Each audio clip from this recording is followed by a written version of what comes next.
Assalamualaikum warahmatullahi wabarakatuh. Om Swastiastu, Namo Buddhaya, salam kebajikan, salam sejahtera bagi kita semua. Semoga saudara-saudara sekalian diberikan kesehatan dan dilancarkan segala rezekinya.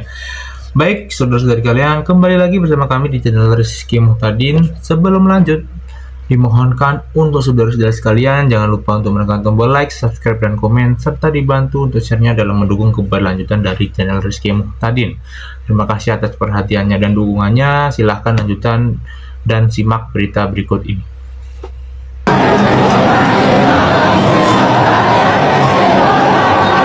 Benarkah akan ada demo besar-besaran untuk menggulingkan pemerintahan pada bulan Juni-Juli belakangan ini? Isu reformasi 98 jilid 2 kembali ramai diperbincangkan.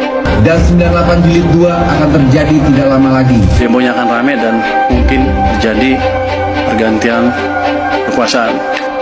Jika ditelusuri, salah satu pemicu utama yang paling sering disebut adalah melemahnya nilai tukar rupiah terhadap dolar Amerika Serikat.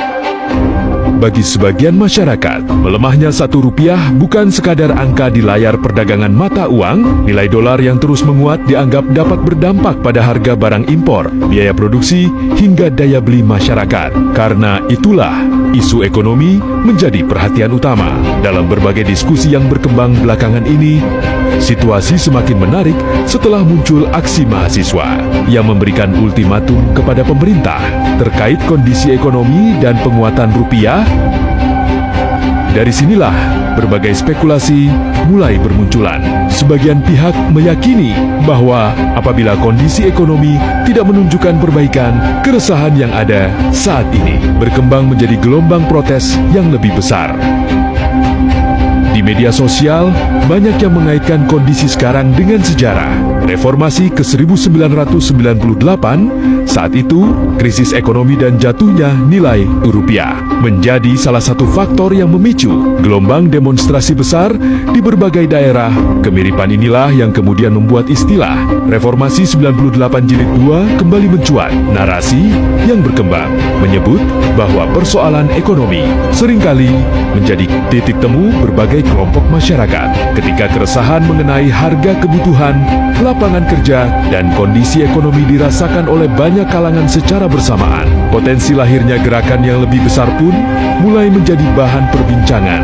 Karena itu, bagi sebagian pengamat media sosial, inti dari isu yang sedang ramai saat ini bukan semata-mata soal demonstrasi, melainkan soal apakah pelemahan rupiah dan tekanan ekonomi dapat menjadi pemicu lahirnya gelombang ketidakpuasan publik yang lebih luas. Menurut kalian, apakah kondisi ekonomi saat ini cukup kuat untuk memicu gelombang aksi besar seperti yang ramai dibicarakan? Atau isu reformasi 98 jilid 2 hanya akan menjadi perdebatan di media sosial?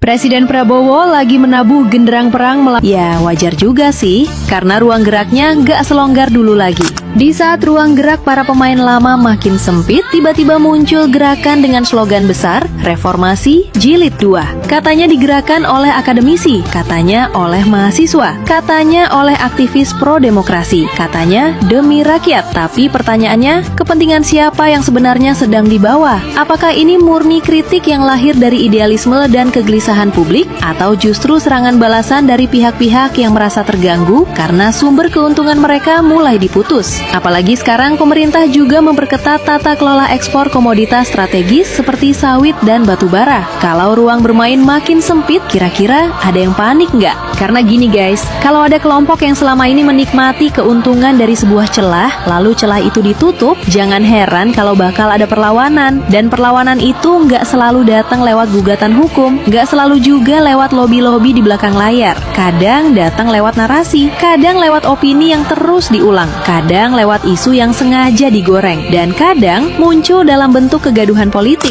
Yang pasti, rakyat sekarang jauh lebih cerdas. Tidak mudah lagi digiring hanya dengan slogan, jargon, atau klaim yang mengatasnamakan rakyat. Menurut kalian, reformasi jilid 2 ini murni kritik yang lahir dari kegelisahan publik, atau ada kepentingan lain yang sedang bermain di belakang layar? Tulis pendapat kalian di kolom komentar.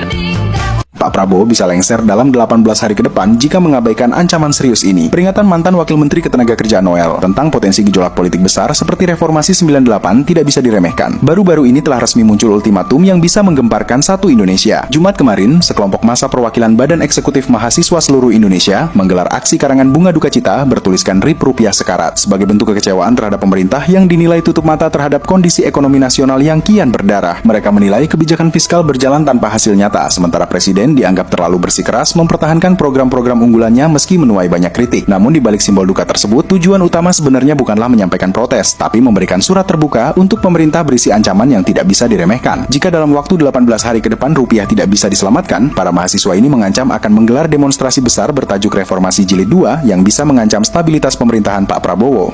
Nih, mahasiswa beri tenggat waktu 18 hari, ancam demo reformasi jilid 2. Kan salah loh.